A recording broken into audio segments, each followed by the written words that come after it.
So listen, I had these scraps left over from a dress I was attempting to make, but truth be told, listen, I should have paid attention to the fabric. I should have listened to the fabric because, baby, honey, I was butchering this fabric. I wanted to make something that required a little bit more give.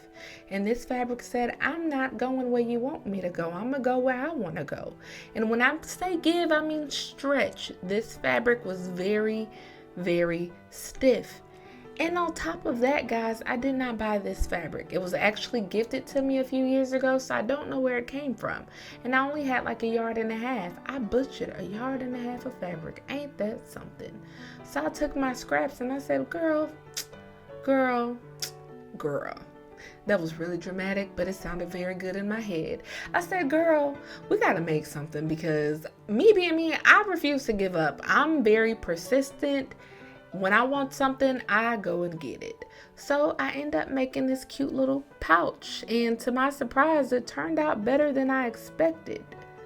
Moral of all of this, not every outcome is going to be what you see.